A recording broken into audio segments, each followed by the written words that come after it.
For the person who has the $10 per line average, right? They've had, you know, 8 lines for $87, or it's like 4 are paid and 4 are free.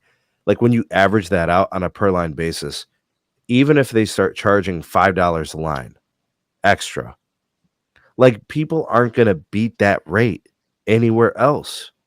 They're not gonna go to Verizon or AT&T and T and be able to beat that, even with the extra cost. So then it comes to the point where I'm thinking about the folks who got these lines and got their plans, the Simple Choice and the T-Mobile ones of the world, at those rates.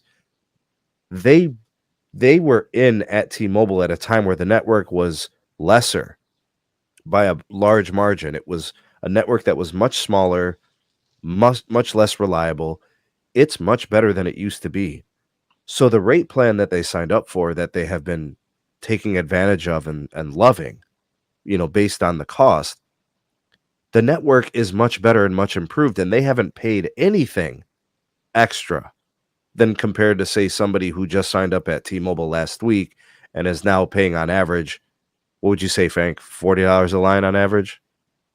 Yep, that's pretty much right on the money. 40 without auto pay for a family line add-on, and then 35 with the auto pay. But those Most simple, accounts are what, 3 lines? yeah, on average, I would say probably it hovers anywhere between 3 and 5.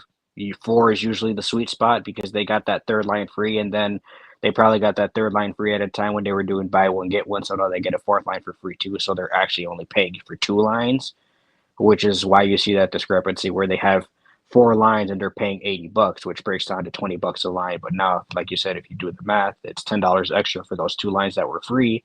And now I've also seen, and as crazy as this sounds, that I have seen it where those two lines were free, right? They're paying the $10 for those lines each, and then they're also paying the $30 family line add-on price on top. So they're paying for that full $40 now for both those lines. So now their bill went from 80 to 160, and they're still not going to get a cheaper rate anywhere else. But because they saw their bill double, they're still going to churn because that's how price sensitive those customers are on the legacy plans. But, like, their only option is, Mint Mobiles of the world, right, coming in at a good price. I think Visible stands a chance to garner some looks. The Cricket kinda set up with the 25. Are they still running the 4 lines for 100? Do they still have those promos out there? Yes, Nope. they do. I sell those all the time because that's the only way to convince people that are switching over from Verizon or AT&T to change over and get a little bit of value, because on that plan, that's the only cheaper plan where you can still get the full trade-in value for an iPhone. You can trade in an iPhone 11 and get an iPhone 15 for free on Essential Sport lines for 100, because it's attached to the stock code of the plan, not necessarily the plan itself. Wow. So, I mean, I'm thinking about, the revenues that are about to be created. We're talking about 75% of the base. I mean, Frank, how many t like, what's the makeup? What percentage of customers have legacy plans? What percentage of customers have modern plans?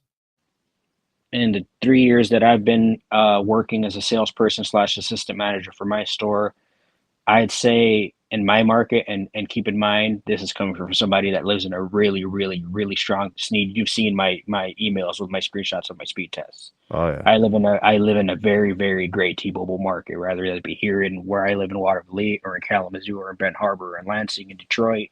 I am clustered with T-Mobile towers all over the place, thankfully.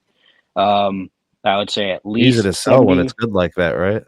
Oh yeah, for sure. And then like I haven't even had a chance to send you my new screenshots, but I just did a speed test this morning and one yesterday just to make sure that it was consistent. And I was getting 1.5 gigs down and 175 megabits up on my iPhone 13. It's crazy. So that's insane for Yeah, T-Mobile. yeah. And the customers that are on those legacy plans, like I said, they average between 4 and 5 lines. So, they're really price sensitive. But that being said, they're still going to churn if they see their bills double. And you mentioned Visible and Mint Mobile is crazy as this sounds to say, it's very true because like B says all the time, people like to have their customers like to have their hands held through everything. They're not going to go to those carriers because they like being in a store and having a rep do everything for them. If they can't get that convenience, they're not going to set up a new account and they're not going But to change. the stores have fees for that now.